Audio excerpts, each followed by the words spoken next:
Assalamu alaikum wa rahmatullahi ta'ala wa barakatuhu. Mai magana Ayadullahi Tage, Google President. Yau da yi maganin da na zo da ita na san in ba sa'a ba zan sha a shari'a. To amma dai ba wani abu ne ba, tunda magana muke akan arewa da abin da kuma ya kamata arewa sani. Akwai rikice-rikice da yake ta faruwa a yanzu haka a social media, musamman akan abubuwan da suka shafi addininmu na musulunci. Bangaranci kenan, bangaren izala, bangaren dariƙa, bangaren shi'a, bangaren qur'ani da kowane bangare. Amma akwai wani abu da yake karkashin wannan abun da ba kowa ne san da shi ba, wanda ya kamata mahukunta da shugabannin addinai, mahukuntan da nake nufi fa a cikin shugabannin addinan, ba wai daga wani bangare ba.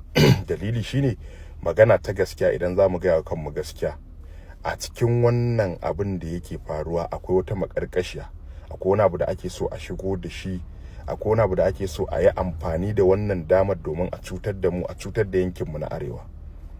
Amma idan mun haɗa kanmu mun kuma tsaya mun mutunta junanmu, to ba za a yi nasara a kanmu ba, domin wannan alƙawarin Allah ne. Amma idan muka rarrabe, muka bar igiyar Allah, muka kama abin da ba shi kenan ba, to tabbas za a yi nasara a kanmu fiye da yadda ake tunani. Na san da yawan mutane, kamar yadda aka saba jifana da maganin cewa ni dan fim ne, ba malami bane ni, ba kaza bane ni, amma dai ba za mu ga abin da zai iya cutar da matasa mai shiru ba, mu ja bakin mu a ce wai mun kulle.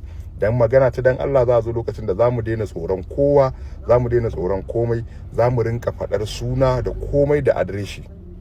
Dan haka wannan abin da muke magana akai, matasa namu ne, dan Allah dan annabi mu tsaya mu kula, mu fahimci irin illar da ake so a yi mana.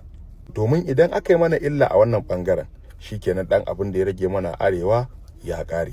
Dan haka bangaren izala, bangaren dariƙa, bangaren shi'a, bangaren qur'ani, ku ji tsoron Allah, ku ji tsoron Allah. Ku sani cewa a yanzu an daina koya wa mutane addini, an koya wa mutane kungiyanci. Yanzu kowa da ka sani kokari yake kare kungiyarsa, ko ba akan daidai take ba, idan har abu ya fito daga kungiyarsa, wannan yake kokarin ya kare. Dan haka lallai ne matasa mu farka, mu fahimci cewar wannan dattijan da suke gaban mu a yanzu, nan da wani lokaci babu su. Mu ne da dukan mu a zanin gado muke, muna ƙanana ana renan mu, ana wani din mu, yau gashi mu ne muke iya cewa kaza, mu ne iyaye a yanzu. Wasu mu da yawa yanzu matasan da kake, wani ƴaƴansa 5, wani 10 ma, wani 8, wani kaza. Dan haka dukkan yanda ga abubuwa suka lalace, to mu za a bari a ciki, domin rayuwar mu ce ta fara yanzu idan da tsawon kwana.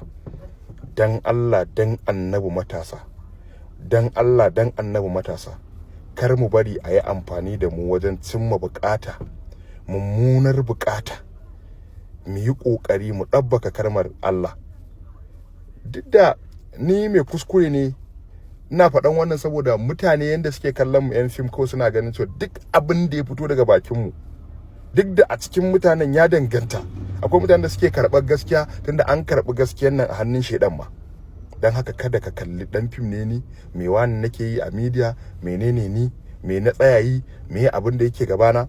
Ka kalli abin da na faɗa, saboda idan arewa nan ta rushe, ta iya yiwa kai da muke ta kokarin ma a jawo ka, fi zama cikin karkashin kasar cewar arewa ta rushe.